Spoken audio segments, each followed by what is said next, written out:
Welcome on board.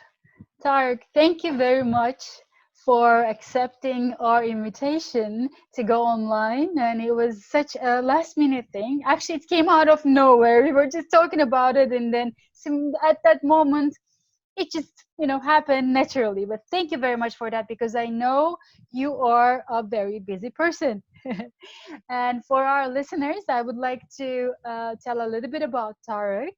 He's a futurist, and be sure that I'm going to be asking him what that means. So, not only that, he has a lot of hats that he's putting on. He is a CEO of a very successful business, he's an international speaker, and also he's a humanitarian. I don't want to do the talk much tonight. I'm going to let Tariq tell us a little bit about you, Tariq. Firstly, Hoş welcome everybody. Wonderful to be here. And Turkey holds a very special position in my heart. I came to Turkey about 25 years ago for the first time. And I was a young executive. I was doing completely crazy new things. And it was a wonderful golden period of my life. And so I always remember Turkey very fondly. I made great friends. I was very fortunate to live in a beautiful, beautiful place. I was in the Swiss Hotel apartments in an apartment overlooking the Bosphorus, and it was the most beautiful view in the world. So my memories and my friendships and all of my connections in Turkey are very warm and very close, and I have a great sense of connection.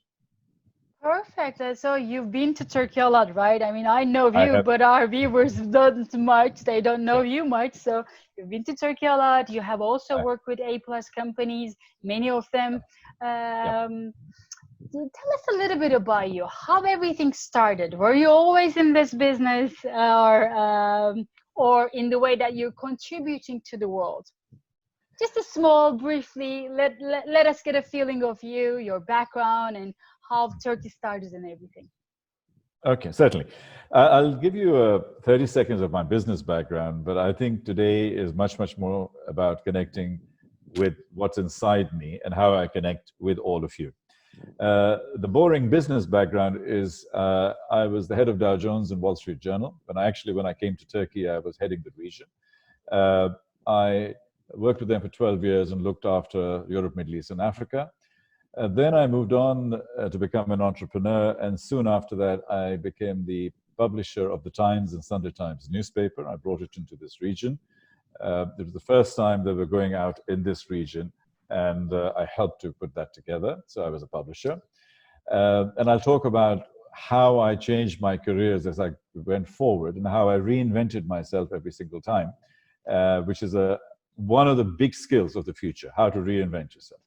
Then I was working with Bloomberg Media for 4 years. I was heading the region on the TV and the commercial side, and helped to set up Bloomberg Television in Middle East Africa. I was actually even part of the Bloomberg Haberturk structure. Yes. Yeah, it was not my personal choice, but I was part of that particular process. And then, so I headed these big companies. I'm a Harvard Business School graduate. I am, so that's sort of my business, and I have a degree in economics. So that's my basic business background. But I think, as I said, today was much, much more about our whys and our inside motivations and our purpose and how that came about. I've had a very privileged background, an amazingly privileged background. My parents, I was a very happy family. I had every single thing that I could ever need. I went to best school in the country, traveled all over the world. And I reached a point in my early mid-20s, because somebody with my color and my background, we either have to be a doctor, accountant, lawyer, because if you're not that, you're useless. Okay. Immigration officer, stop. That's right. So just having a Mickey Mouse degree in economics was not relevant as far as my parents were concerned, so I had to satisfy them. And I ended up in the worst possible choice that I could make. And we do make these crazy choices. And I decided to do chartered accountancy in the UK. Uh, anyway, I started doing that. And I want to share this on a more personal note. That was the first time in my life that I failed my final accountancy exam.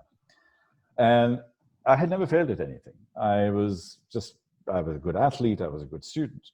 So what had happened was that our parents do not train us to manage failure. That's when I started losing my hair. Uh, I lost a lot of my self-esteem. I was 24 years of age, and I thought my life had come to an end. And it was really important. My father was retiring that year, so financially we were very tight. I couldn't ask him to just pay for another college or for me to go somewhere else. And so I actually was coming from a good family. Originally, I'm from Pakistan, and I grew up in 8 different countries. So it's very much like Turkey. It's like you come from a respectable family, and then I was, wiping the floors in McDonald's, literally wiping the floors for £2 an hour. And the reason I was doing that is it gave me £2 an hour and something to eat at the end of the day. So I made a choice that I want to do everything on my own rather than being given things to me. I was working in bars. I was driving cars for people. I was doing whatever I could do to make enough money to be able to survive. And one of the things we have is that our parents, I was actually embarrassed to tell my parents the condition that I was in. My mother said, "Oh, I would have sold my jewelry. I would have done this, just to help you and my son." I said, "No, I wanted to do it on my own." So those 18 months that I went through, I was penniless. I was broke, but I wasn't broken. And I think that was the real question. I had to rebuild myself. I learned about humility. I learned about resilience.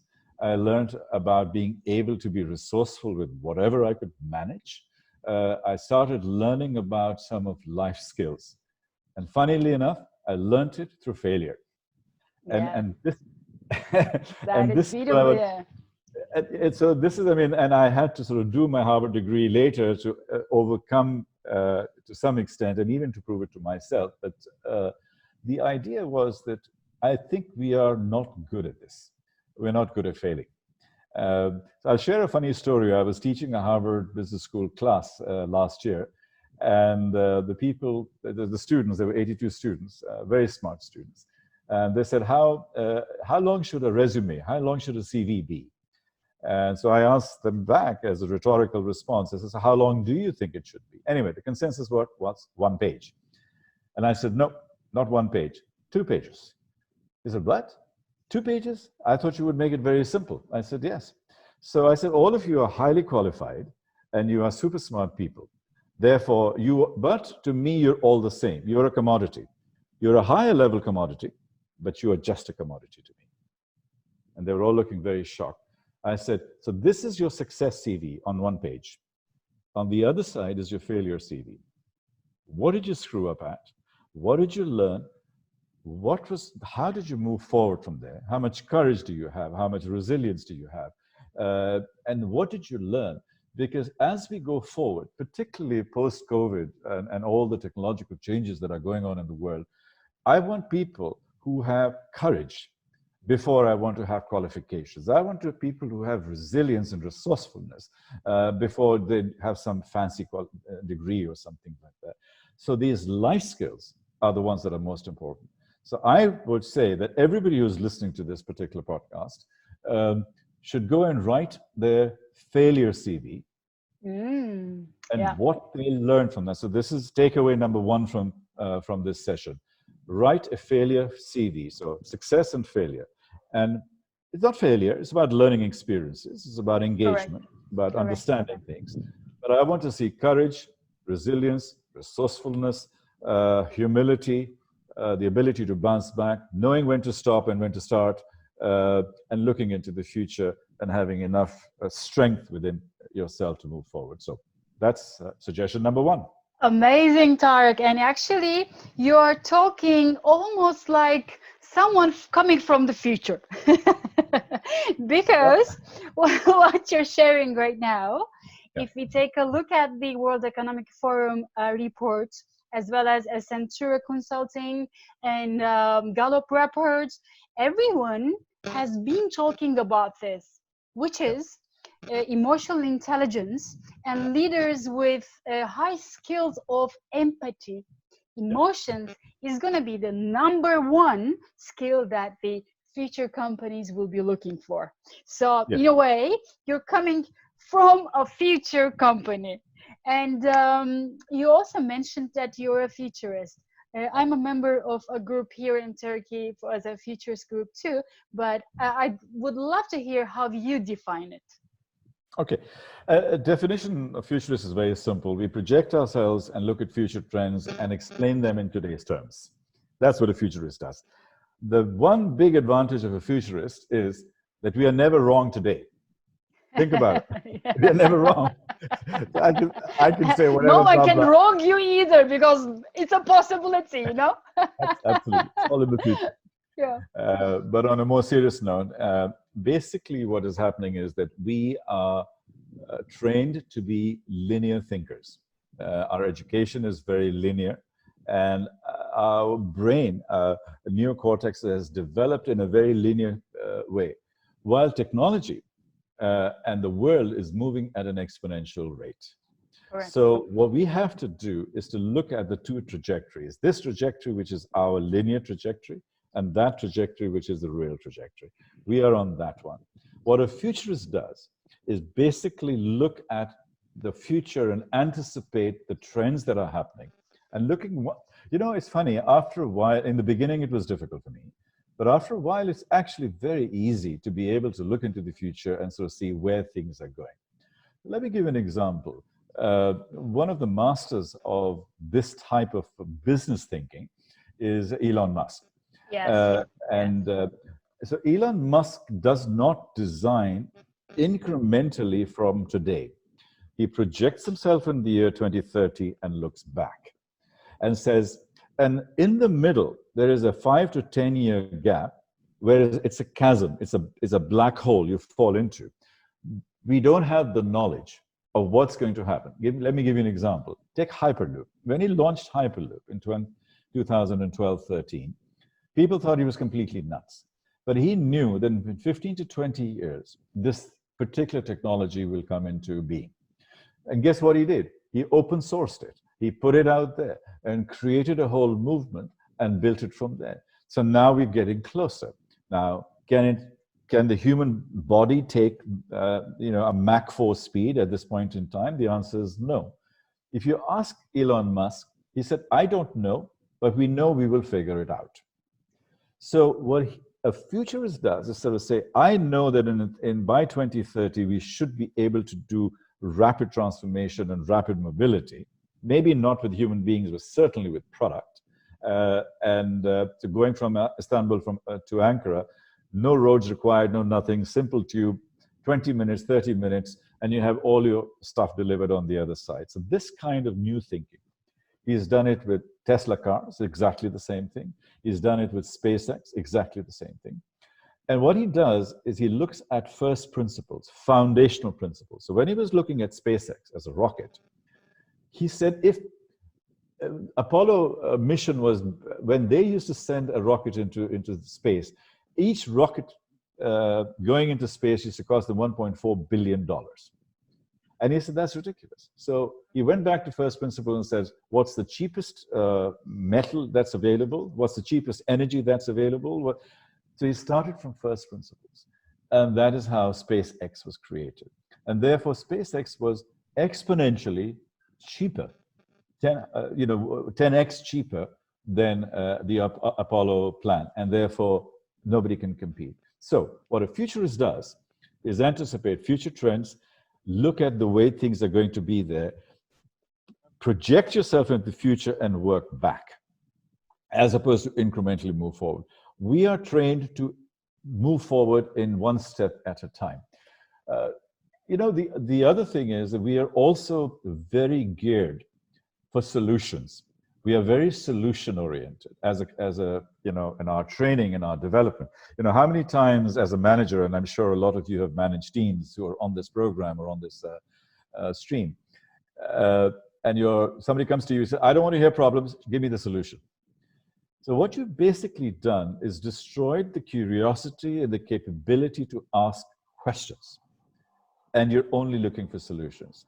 What Elon Musk and people like him and futurists like me do is ask great questions and build the future and keep curiosity as one of the most valuable traits that you can have as we go forward.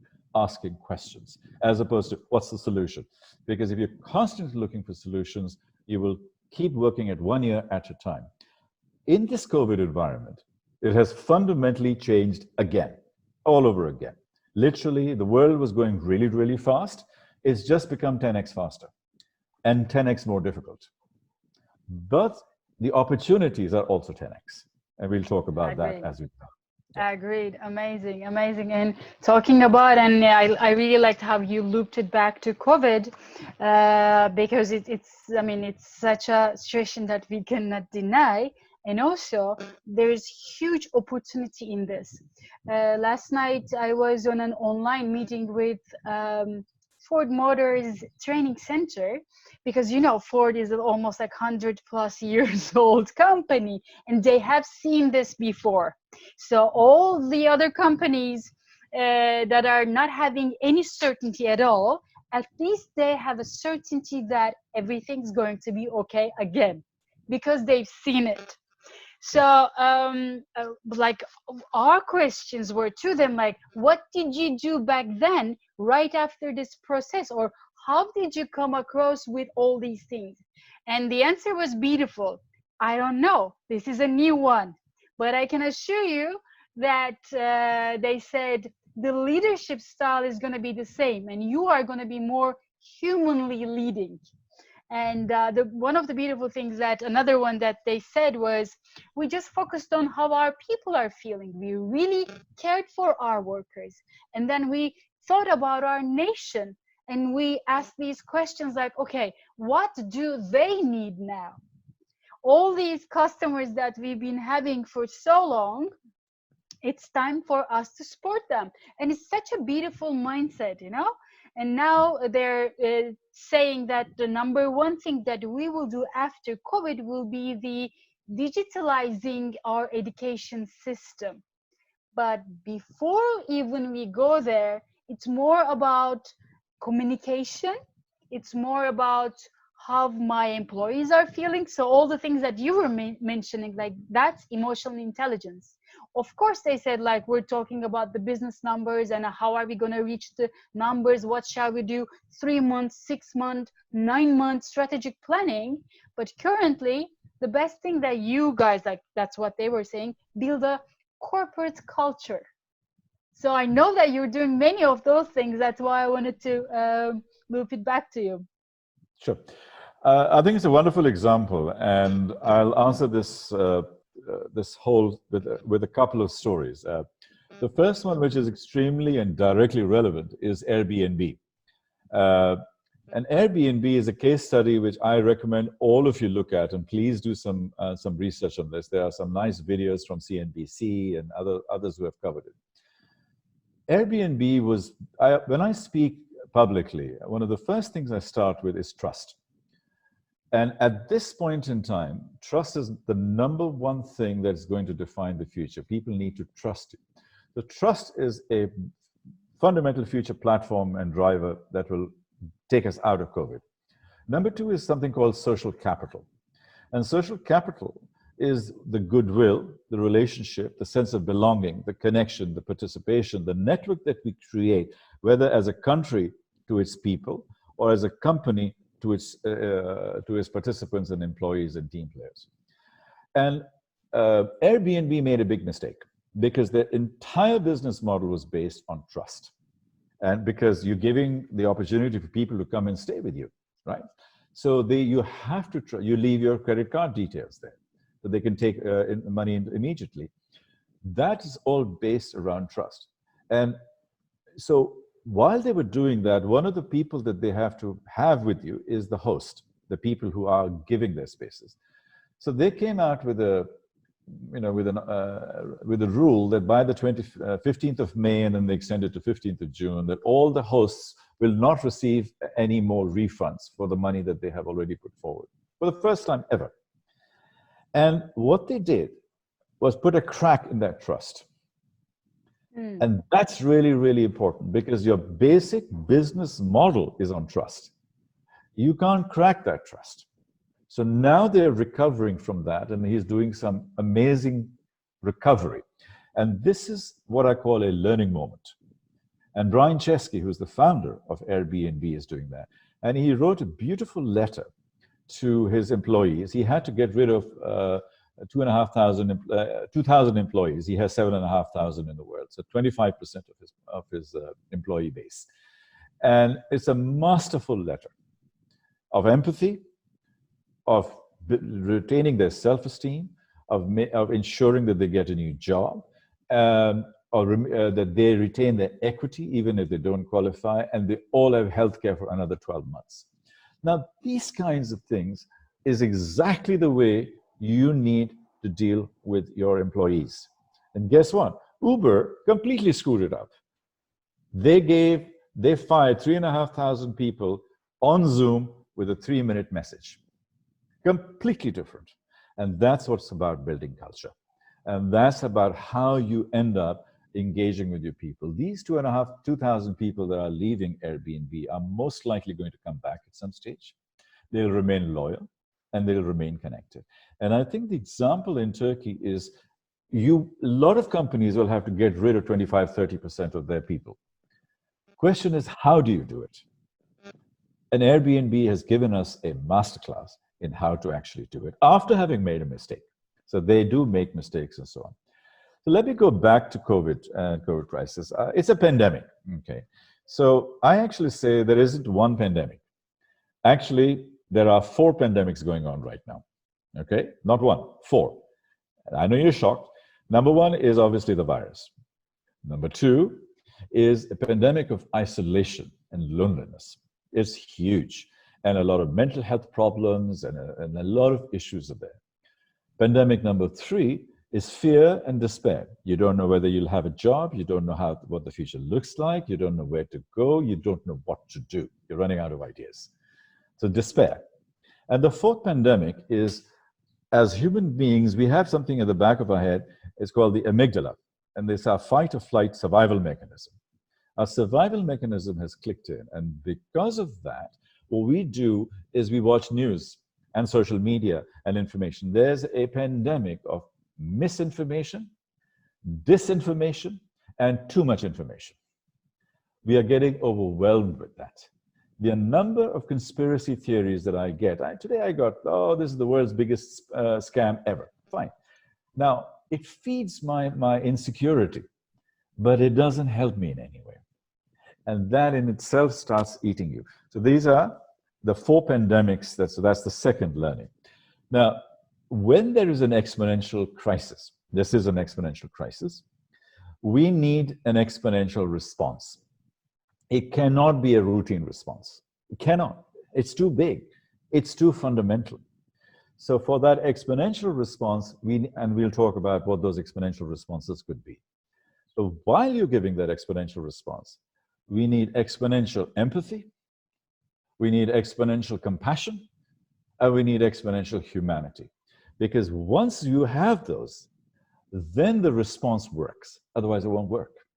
And we'll give examples of that. So we need exponential empathy and exponential compassion at this point in time, ladies and gentlemen. And a lot of you are able to deliver that to people. And I think that's what we need. Absolutely. I'm almost going to be very thankful to this COVID besides that part, because I think COVID-19, at least the way I frame it, it has been the biggest personal growth seminar ever. Because it is teaching us empathy, like now we know how people out there that are starving. Now we know what travel bans are. Now we know when kids can't go to school, and I know these are the things that are very close to your heart. So now we know how they are feeling, and now we have a chance to give back or to give a hand to help someone. And I know for a fact that once a human being feels like being able to support another human being, there will be no going back. They're gonna love it because it's such a big emotion that builds up. That's the real success. They're gonna feel like fulfilled. That purpose, we were talking about. Yeah. And it's, yeah, please go ahead. So I was going to say, let me give some hope also, because I think it's really important. Uh, let me build a scenario in a different context for you, and the Ford Motor Company was an example of that. So let me go back. In the Middle Ages, we had the plague, the Black Death, as it was called. Following that, there was the creation of the printing press, and following that, we had the Renaissance. So basically, one deep problem of the Black Death created the Renaissance, was one of the reasons for the Renaissance. In 1918, 1919, we had the Spanish flu. Do you realize that Spanish flu, 500 million people actually got infected, which is 1/3 of the world's population, and 50 million died. And this happened immediately after the First World War, which also had millions and millions of people dying. It changed again. Treaty of Versailles happened. Turkey was born at that point in time. The whole world was restructured, and there were the Roaring Twenties. Then we had World War II. Post World War II, there was something called the Bretton Woods Convention. And what Bretton Woods was doing, they created the United Nations Security Council, they created the World Bank, the IMF, the World Health Organization, etc. Now, these organizations have helped us for the last 80 years. Now, the question is, will they continue? But anyway, there was the biggest reconstruction period ever after World War II.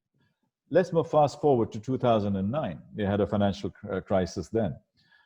Post 2009, what was born?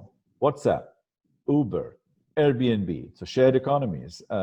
You had things like Dropbox, Google Maps. All of them came out during that time.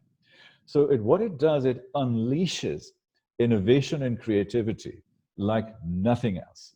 So I think we are and all of you who are entrepreneurs or have access to people who are doing startups and so on, you would be shocked how many amazing new inventions are going to come out of this over the next 12 months to 2 years. Because necessity is the mother of invention. Now we are stuck, and we'll have acceleration of so many new technologies that you have never seen before. Healthcare will fundamentally change the game. Things like voice-based activation of things will rapidly accelerate. So for example, digital onboarding in the future will just happen through voice. For a bank, so you can open a bank account by using voice. You can order things by using voice. And we'll take it so far ahead, which was going to happen in maybe 5 years or 8 years, is going to happen in 1 year. And these are the kinds of things that are going to happen. So bottom line is that after every crisis, there's a huge growth cycle. Be a part of that, ladies and gentlemen. Be a part of that growth thinking, and stop letting the pandemics, the 4 pandemics I spoke about, get you down, because this is the time to go back to basics and be strong from within. Go back to your core values. This pandemic is actually going to make you more aware of the intrinsic weaknesses that you may have had, or the intrinsic strengths that you have. And if you are baseline, you are strong, you will come out stronger at the end of this. And I think this is the time which people like Yeliz can help in terms of meditation, in terms of harmony, in terms of peace, in terms of purpose. This is a good time to touch with these human connections and human emotions. Thank you. And you are very right on that. And I love that how you mentioned the growth mindset.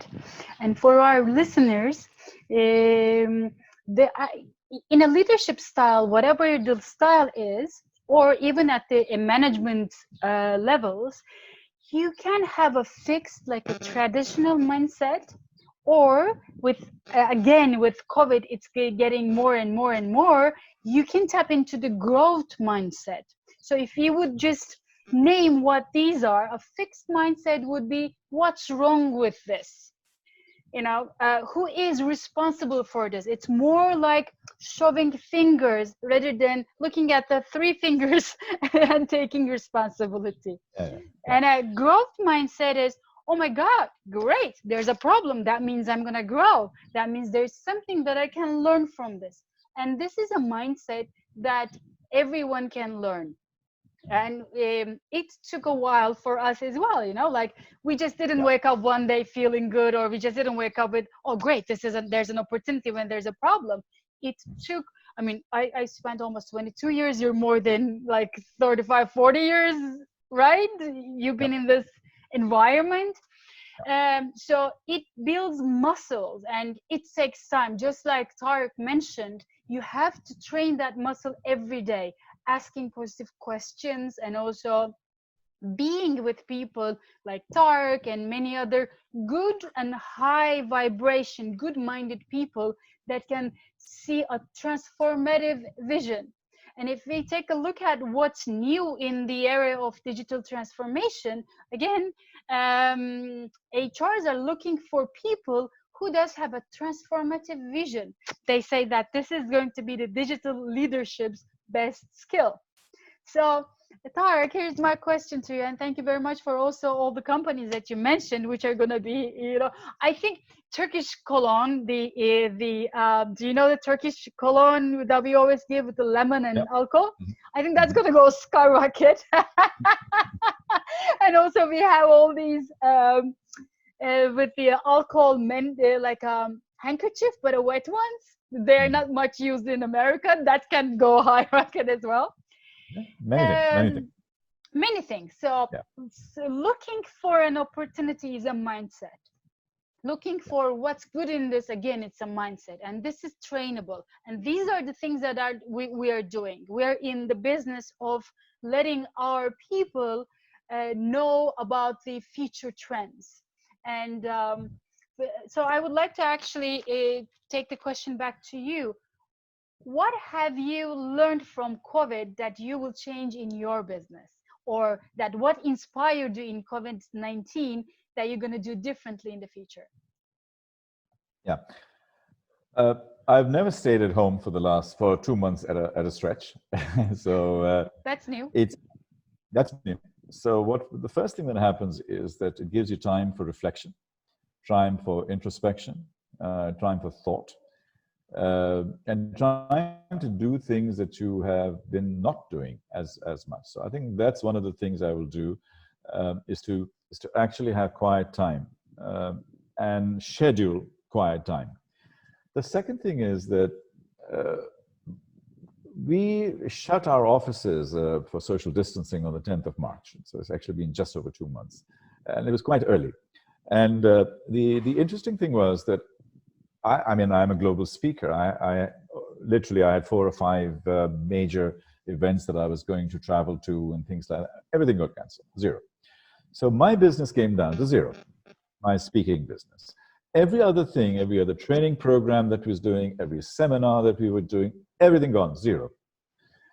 So we could do one of two things. One of say, oh my God, life's over, and you get into what is called the scarcity mentality, that everything has come to an end. The other thing is to have the abundance mentality, openness.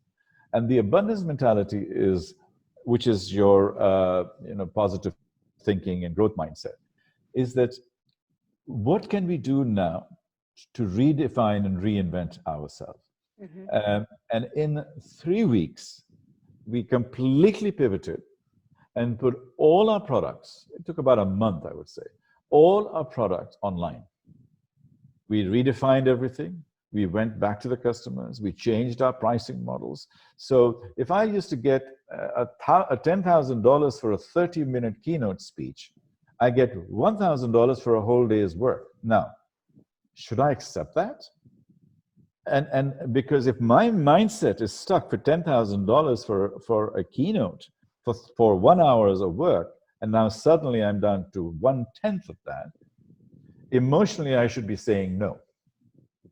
But how you readjust yourself in doing that. So let me share this thing with you because it's one of the most important personal learnings for me. over the last 30 years of my business life and business experience, I have reinvented myself 4 times. I was a failed accountant, which I told you about, my story. So I had to reinvent myself from there. Then I joined Dow Jones and got to the top of the ladder in finance and business and financial services and technology. Then I reinvented myself again when I was asked to become the publisher of the Times and Sunday Times newspaper. I was actually asked by some of my friends who, when I worked in Dow Jones and they had taken over News International, uh, they said, Tariq, they invited me to London and they said, we'd like to go into the Middle East and this region because there's a big boom going on in real estate and stuff. And we are not getting any business out there. And I said, sure. So he said, you are a safe pair of hands. We trust you and we like you. Can you take our business and can you publish the newspaper? Now, it's a global newspaper, that's the Sunday Times. Now, have I ever been a publisher? No. I learned on my way, and it's like jumping out of the plane and making the parachute on the way down. Wishing that your wings are gonna absolutely. So go like that. that's right. I was flying away with my wings and trying to create the parachute on the way down. So I became a publisher completely from nowhere. Then I moved on from there and I got the opportunity to join Bloomberg. And again, I am not a producer of content in the way that Bloomberg was doing. I haven't designed a TV channel. I have no real experience to design a TV channel. And I did. I was asking questions, I was thinking, I was building strategy. Of course, I had people around me.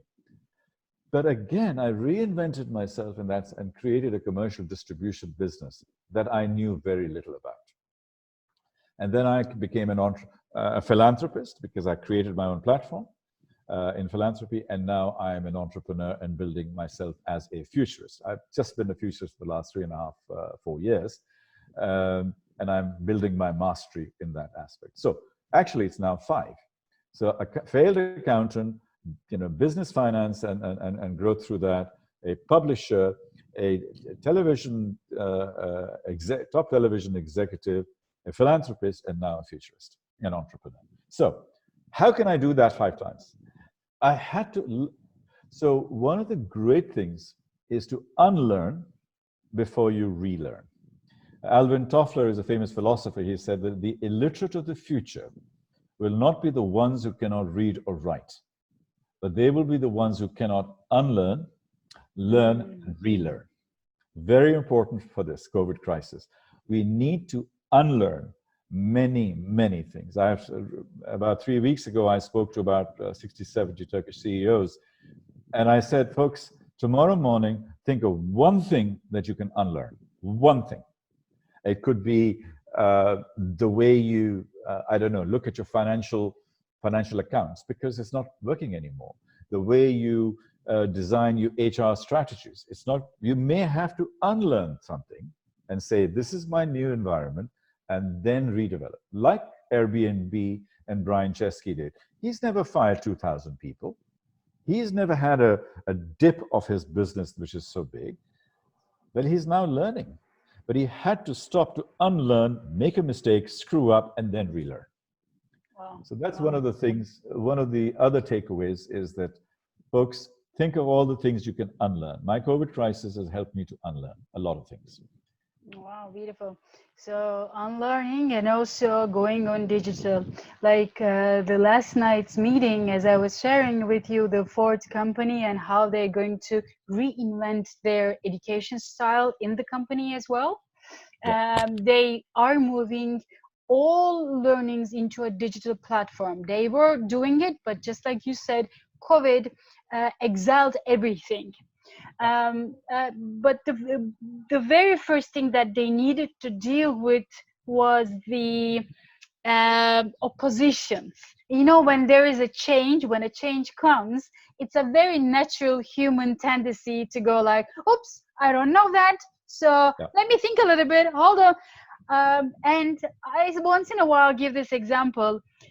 Just be that little kid, be that curious kid. And whenever you see something new, go like, oh my God, this is going to be fun. You know, bringing out that little kid in you helps in times of trouble, or Yeah. looking at things in the perspective of this is not very convenient. You know, maybe you're facing a lion in front of you, is going to jump over you, but you're like, okay, because what you do is you're actually um, managing your focus. And when you focus your when you manage your focus, you can manage your emotions. And when your emotions are still high, just like you said, courage, hope, um, opportunity, so positive emotions, positive thinking, these are all the things that brings the good decisions at times of trouble. um, so if we would look at the future workplace, I heard that Gallup just recently, I think almost like 8, 9 days ago, did a statistics on what workers are thinking, and 60% of them, they think that working from home made them more productive. Yeah. Do you agree with that, or I what do you agree with think? that substantially. I mean, there are many elements that need to be fine-tuned, and one of them is a mindset shift. The second thing is a greater level of a trust relationship between the employer and the employee, and a greater level of empowerment, and also to enable people to be able to work within their own structure. So it's not automatic, but it is very, very positive. And I think the commercial real estate sector is going to really, really struggle, because I think in its current form. So Hmm. what we have to do is to look at our large offices and say, what can I now do differently with these offices? Because I can guarantee you 100% of the people are not coming back. So it'll go down to 30%, 50%, something like that. And you will be working in a slightly different way. So having an office, a corner office, a big desk, those are the kinds of things socially and structurally will change. And the future of work will be substantially redefined. Also, commercial real estate will be redefined. And it's almost like dematerializing and disappearing and becoming different. So your office. So for example, in our office, I have a nice office and stuff. I've already decided, and we already started, and then we went into social distancing, is to convert my entire office into a studio, into a really nice working studio. Why do I need an office? Because I can work from home. I now my working office is going to be a beautiful large screen, cameras in place all the time, and be able to work as a studio. Then I said, so how often am I going to be using that studio? Then I identified some young people who are entrepreneurs, and I said, okay, you can start using the studio. Now, at the moment, I haven't done it for commercial reasons, but I can eventually create a model which will be commercial. So I've suddenly taken my office, my personal office, thrown myself out, redesigned it into a studio, and brought a bunch of people in for a more extensive use of a space. Mm, That is completely different. So that's a shift of work. it Now, is. We are I, shifting the way that we see business, the way that we're doing business. I was just talking to a friend of mine who's a chef, and then he was talking about the virtual restaurants. I said, I beg your pardon? He's like, yeah, in the future, there are going to be virtual restaurants. I said, what do you mean? Simply is a warehouse, it's a shared kitchen where people will go cook their things, and everything, the food that's been prepared there will be shipped with drones. And once you arrive, like let's say you and I were gonna go for dinner, right? You put your 3D glasses on, or the virtual reality glasses. I do it too, and then we choose, okay, Eiffel Tower. So you have the food, and now you're sitting with your friend at the top of Eiffel Tower. We're looking to a amazing feature. Sure. I think that kind of technological stuff will happen as far as the restaurants and the food industry is concerned. But let's get closer to what the basics are. I think 50, 60% of the capacity of restaurants, and I love the restaurants and the cafe environment in Turkey, it is going to be different because it'll have 50% of the people in there. That does not make it financially viable anymore. So you will have potentially kitchen as a service. So people will cook food and deliver food to you much, much more. In villages and so on, this thing actually happens a lot. So that could be one. Another one could be a private service of delivering high quality food, white gloves, the whole thing. So you are being given a beautiful dinner in your balcony or in your garden, and that becomes a new experience. So before we even go to technology, our basics will start changing. We will become better cooks. We, we will learn how to do that much, much more. But before we go deeper, I'd like to share one story and one example because I think it's quite important. We use the word change a lot. And my view is that the word change should be thrown out of the dictionary. It doesn't exist anymore. It's too slow. Change is too slow. So therefore, we are trained to think change, but the world is not changing. Before COVID, as a futurist, I used to say the world is transforming. So we are Yes. on Did you that. change it? Because that's for me still is transformation, but oh, that I want to hear. Yeah. So, transformation is also being challenged now because COVID is not transforming us anymore. So let me give you an example of a caterpillar. Here's a little caterpillar, and the caterpillar is eating away and becoming fatter and fatter. And these are our existing companies. And a caterpillar then makes a decision whether it will remain and keep eating. And if it becomes fat, it gets eaten up by birds and things like that. Or go into its pupa, into its chrysalis.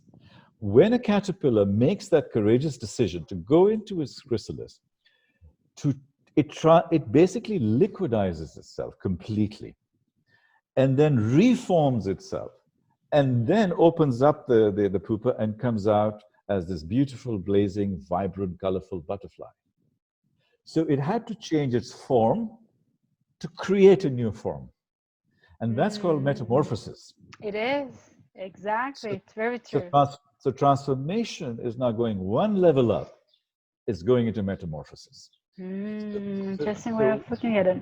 so we need to redefine and literally recreate ourselves, dissolve ourselves, and reproduce ourselves. I know it sounds really completely wacky. Maybe you can translate that in Turkish a little Actually, bit. what you're saying is very nice and important because just like you said, you must have a list of your failures as much as the things that you have succeed. I think there must be a list of I am and I am not right now because we have so much possibilities. Like we can be anyone and we can learn anything. There's so much information, but there's not much wisdom. So wisdom is a hard commodity, and in a way, we gotta figure out a way to find out what we're not, so we can keep that energy outside of us, so we can just focus on our own life purpose, maybe. So Tariq, if I may ask, we have almost like 8 to 10 minutes to go. If you have anything more you'd like to share, please do. But I will have one more question to you. Sure. So firstly, I have one of my old colleagues. His name is Taner Rojdes. He was our sales director and so on, like 20 years ago, 25 years ago almost, when I was in Turkey, when I was first there. So wonderful to see him. He hasn't aged. He looks the same. I don't know how the hell Taner Bey merhabalar. Açalım mı sesiniz? Açıldı mı? I don't know how he does it. That's my secret. That's my secret. Yeah. That's the secret. Yeah. Bizle de paylaşın o sırları. So I'll answer a couple of questions here. One of the questions came from Berna. If you have a new job plan, but we don't have enough money, could you give any suggestions for this situation, please? Okay. This is what I call a limiting belief. When you start something with a limiting belief, it won't happen. So you don't have any job plan. If you have a limiting belief, if I had the money, if I had the resources, if, then I would. It doesn't work like that. So Tony Robbins is a great proponent of this. What he says, it's not about resources. It's about resourcefulness. You need to find a way to be resourceful. And if you put that in your head, that I will find a way, nothing is impossible, I will do it. And we have to have state. We have to build our state to achieve. So when he does firewalks, firewalk is not something funky and fancy. It is about breaking all our paradigms and all our limiting beliefs that nothing is impossible. And that, Verna, is what you need to start with, is to sort of say, I will, I must, I shall. When you make that level of commitment and you lift your vibration level and you create that state, that is when you achieve. Money is a very small component of it. It's always important, but it's not the primary thing. And I think that's one of the key things that you need to be thinking about as you look at any new project, is to be resourceful rather than look for resources. Do you know that with the startups, there are many reasons for startups to succeed and fail. The number one reason all startups ask for is money. And the number one reason that they all succeed is actually timing of their thing. Number one thing is timing for startups to succeed. And number two is to create something unique that is solving a unique problem in a unique way. And then comes team, and then all the other things. Money is about number 5 and number 6. So money is not the starting point. So I think that's actually right here. I would love to let our listeners know that 18th on Monday, you're going to have a very good event about this, about bartering, right? Tell us a little bit, if you would. Yeah, we run a weekly webinar, which actually I started during COVID. It started on the 4th of April. So it was always will be remembered as something that was given birth during that time. So we do completely unique things. And next week, we're talking about barter and exchange, which is one of the oldest things in the world. But it actually addresses cash flow. So we may not have, a vaccine as a cure for coronavirus, but we have a barter structure and system as a cure, or at least as a help for your cash flow problems. And Monday, 2 o'clock Istanbul time, I'll give the link to Yeliz, and then it's free and you can join. Next week is about listening, the future of listening. The week about that is the future of trust. The week after that is the future of education, where the average age of the people in the audience is going to be 15. They're from young people from school. They are redefining the future of learning and education, as opposed to you and me trying to figure out our way that in a world we don't know, and there for them it's just a touch, like they're like, boom, okay, yeah. I solved it. So one more thing, and then we can you can start wrapping up or whatever questions you may have. There is a very famous author. His name is Nassim Taleb. He is the author of Black Swan events, when they happen and how the world changes. 9/11 was a Black Swan event, as an example.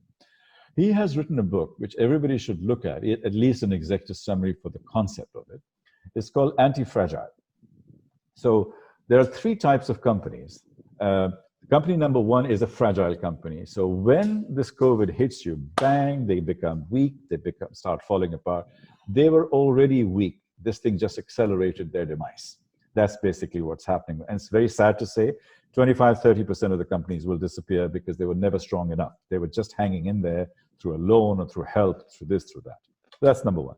The second type of companies are strong companies, what they call robust companies. Robust companies are those companies that will take the shock, they will get hit, find a way, and reorganize themselves and continue in some way or the other. That's a strong company. And there are many of those companies in Turkey, and they will survive and they will do fine. The third company is what he calls an anti-fragile company. That companies that thrive when there is disorder or a disturbance or something that goes wrong. Can you think of one anti-fragile company right now? So while I'm talking, please send me a message. Can you think of a company that is thriving right now because of the COVID crisis? I know one, but I'm going to be quiet about it. Say it. You say it. To think of a company that is completely anti-fragile. Well, we are on a company that is anti-fragile, which is Zoom. Right Okay. now we're on it. I was just going to say that. This is an anti-fragile company that Yeah. responded because of the situation.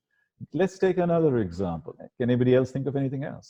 The biggest example, biggest company in the world, Amazon. Amazon as a platform is thriving because of the COVID crisis.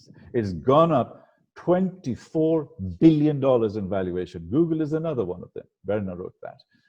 And this is the shift. So what they have done is they've created this platform that whatever business they can do, they can reposition and repivot themselves because they've created a platform, and they are an anti-fragile company. So when you are looking at your organizations and stuff, when you're advising people, when you're supporting and sharing with people, say, ask the question, is this anti-fragile or is it just strong? Just strong is not good enough anymore. You need to be anti-fragile. Agreed. And this is one of the ways forward when you go into the future. And when I look at Turkey and I look at large companies like Koç and Sabancı and all these kinds of stuff, they're like aircraft carriers. They're big. It's very difficult to move them. But all of them have small airplanes at the top of the aircraft carrier. They can go off and take new markets and new products. And those are the companies. So the base will stay. The Ford Motor Company will be the aircraft carrier, but they go out. And perhaps they will end up in a completely different business. But that doesn't matter. Do you know that Apple, the CEO of Apple, Tim Cook, he said that by 2030, Apple will be remembered not for their cell phones and their technology, but for their contribution to personal healthcare. So Apple will be a healthcare company. This he said 6 months ago. Now he's revised his statement, and he said it'll probably happen by 2023, in 3 years' time. Absolutely. So the whole shift, Apple and healthcare company. So don't tell me we cannot change. And these are anti-fragile companies. That is very correct. And doing the reordering, if I may, I will add one more re. I think this is the time for us to repurpose ourselves and repurpose our companies. Back in the time when America was having the financial crisis in 2007-8, in 2009, right after Tony Robbins' Business Mastery event that took place in Las Vegas, we were invited to see Zappos. I don't know if you remember Zappos, a shoe company. So we went. I know Zappos very well indeed. Actually. Yeah, and Tony invited us there, so he's giving a tour around, and while he was showing us the company culture that he built, this is exactly what he said. We are not selling shoes. We are delivering happiness. And at times of crisis, when everything is going down, the best thing you must do is look up and create a very uplifting company culture. Yeah.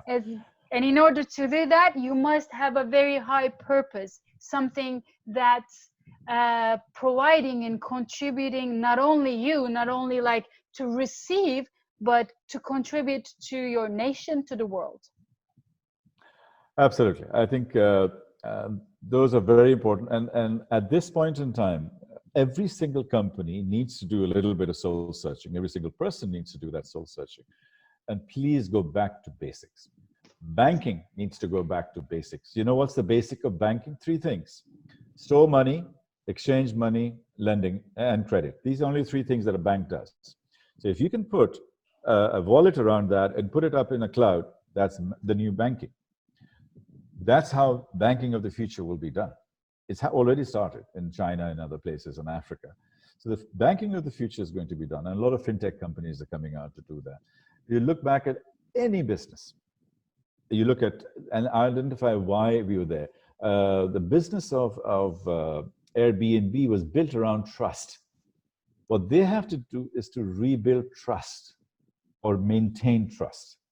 And so things like that. It's actually a very interesting time that we are looking at a completely fresh and different flavor of things as we look into the future. Amazing. Tariq, thank you so much. This was amazing content. I mean, from this, like, we can take out pieces and then create a whole one day motivational seminar. So, As we're concluding, again, thank you very much for being here tonight with us and sharing your wisdom, which is very valuable. And I'm just gonna verbally say it too, but in our video, I will put it as well on 18th at 2 p.m. Istanbul, Turkey time.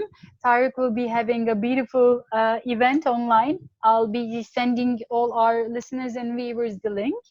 Also on 20th, I would like to invite all the listeners here to the world's first biggest virtual success event. That's going to be free as well, because Tariq just mentioned Tony Robbins, and most of you do know, who knows me knows a little bit about Tony, because I'm like everywhere, Tony Robbins, Tony Robbins. So he's going to be on it as well. Sir Richard Branson will be on it too. So that's going to be on Wednesday. And I'll be sharing all the contact information of Tariq and all these online events at the end of this video. Thank you very much again, Tariq. thank you very much. And my final message is, always start with gratitude in your heart. Always work with humanity, empathy, and compassion from within. Build trust. That's the future. Go back to basics, and really just look after the what truly matters, and take it from there. And I wish you everybody a lot of happiness and a safe and happy future. Thank you. Thank you very much indeed for having me. Beautiful. Thank you. All right. Take care, and we're going to be seeing you soon. I look forward Bye. to it.